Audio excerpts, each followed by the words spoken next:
Welcome into the Monday episode of the David Hookstead Show. I'm happy to have you all in here today. Per usual, we got a few things we're going to talk about. First and foremost, we're going to talk about Dwayne Haskins, the former Ohio State superstar quarterback, drafted first-round pick by Washington, ends up landing in Pittsburgh, was killed over the weekend in Florida after being hit by a dump truck. It's an incredibly tragic situation. There's really...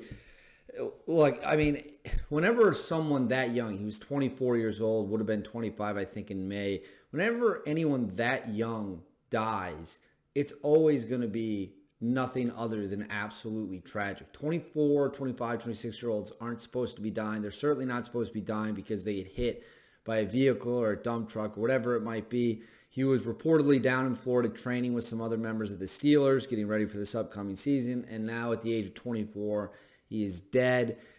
It's just heartbreaking. And I got to say, some of the reactions to Dwayne Haskins' death were nothing short of appalling. Two in particular.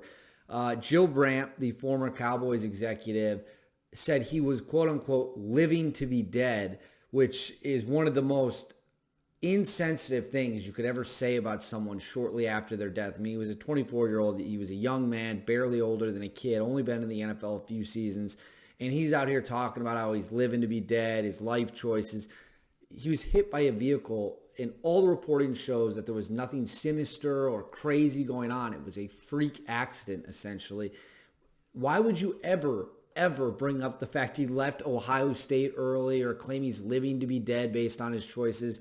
And then secondly, Adam Schefter, in his death announcement, pointing out that Haskins had struggled in his career with Washington and Pittsburgh, was yet again mind-boggling to me. And I met Adam Schefter a couple of years ago at a Monday Night Football game in Washington. I was there doing some work. We were doing like a collaboration thing. Nice guy. Adam Schefter couldn't have been kinder. Just an incredibly nice dude. Smart guy, obviously. Very engaging, very energetic. Really nice human, and I'm sure he's a really good person. I don't know him well enough to make that assessment for sure. I would also say that he probably doesn't even remember meeting me, and he probably has absolutely no idea who I am, which is fine. That's the way the world works. But so I'm not saying this is a negative slam on Adam Schefter, not at all. I think Adam Schefter is a good dude. But again, why are you pointing out his NFL flaws or challenges or inability to maybe play at the level people thought he was going to play at as a first-round pick? Why are you pointing at the kid's dead? He's 24 years old, and he's dead. It's a tragic situation. It's beyond sad. I feel for his family. I feel for his friends. I feel for his teammates. 24-year-olds shouldn't be dying, and they damn sure shouldn't be dying in a situation where they get drilled by a dump truck. And I can't even imagine what the scene on the ground looked like. It had to be absolutely horrific. So our thoughts and prayers are with Haskins' family, the Steelers organization, his Ohio State teammates. And I remember watching Haskins play in college. That dude was electric. He sliced and diced with the best of them. He was one of the best Ohio State quarterbacks to ever do it. Maybe the best Ohio State quarterback behind Justin Fields.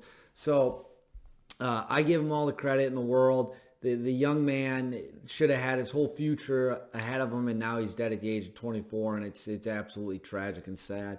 All right, Ron Desantis, the Florida governor, attended UFC 273 over the weekend down in Jacksonville, Florida. And when he entered the arena, he got a rock star-like welcome from the crowd. There's a video going around. He's walking up. There's they got the little gates up where the crowd is. He's coming up a walkway. Hitting the hands is literally like a rock star coming into the stadium, or like an athlete who's getting introduced. Crowd went wild for him. Then he got introduced on the big screen. Crowd went wild for him again.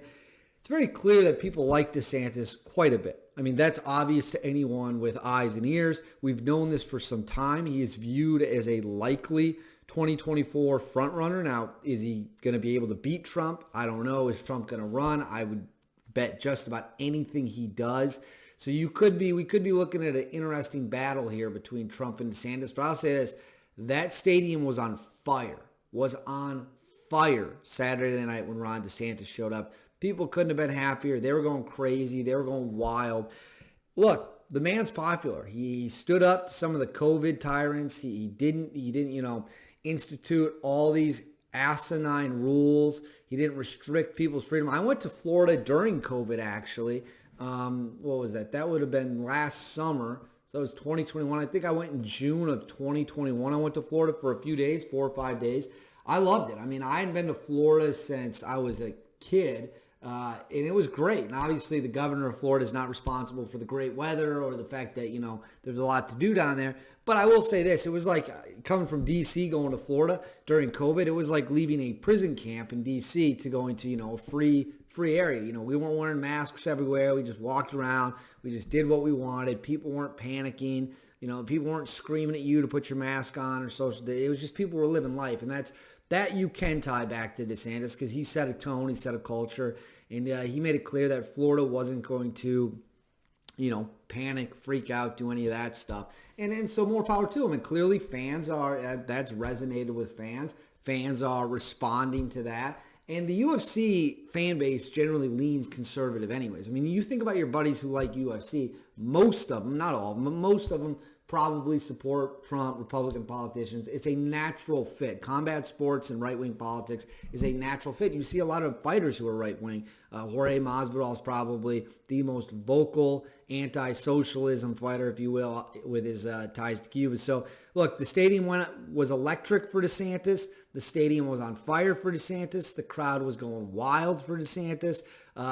If you're a 2024 GOP analyst, and you look at that, you got to be saying to yourself, yeah, people really, really, really, really like Ron DeSantis. And it's not hard to see why. He's a popular guy. Finally, LeBron James, okay? LeBron James is going to get yet another coach fired. Frank Vogel, the head coach of the Lakers, reportedly will be fired as early as Monday. They're saying that it could come down, the decision could come down the pipeline today, according to Adrian Wojnarowski, who is, of course, the dumbass that emailed Josh Hawley to fuck off and then got suspended by ESPN, blocked me on Twitter. I have no idea why this clown blocked me on Twitter, but he did. And so LeBron James, another coach, is going to get tossed into the trash can, and it's just the latest reminder of two things. Number one, the Lakers have to be the most disappointing team in the history of the NBA. People were talking about how LeBron was going to win another ring with the Lakers. I think they finished 16 games under 500. Just a complete, utter collapse, a complete, utter failure for the franchise. And, of course, LeBron's got to take a lot of responsibility for that. He's the face of the franchise. He's the leader of the team. And that really in the NBA falls more on the star player's shoulders than it does the coach. Because remember, in the NBA, your coaches are only making a fraction of what your star players have. And every team, for the most part, is running the same offense, just tweaked a little bit here or there. It's not like Frank Vogel or some other coach is masterminding this whole thing, especially when you're dealing with star players like LeBron James. So if LeBron James wants all the praise when he's winning titles and things are going well, he needs all the criticism when things fall apart. And that's exactly what happened here. Things fell apart in his, horrible fashion. And point two, LeBron James goes to places and brings utter chaos by the time he's done. Let's go through the list. Drafted by Cleveland. Does the decision, leaves Cleveland in ruins, goes to Miami. Now, he has some success in Miami. Didn't really leave Miami in ruins.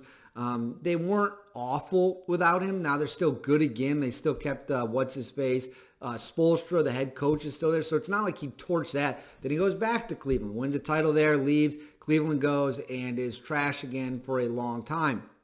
Now he's with the Lakers, wins one title. All hell's broken loose, and now they're back to being bad again. So they're terrible. So another example of LeBron James just bringing utter chaos wherever he is, as expected at all times. So anyways, that's all we have for the Monday episode of the David Hookstead Show. Make sure to check in tomorrow for a brand new one on Tuesday.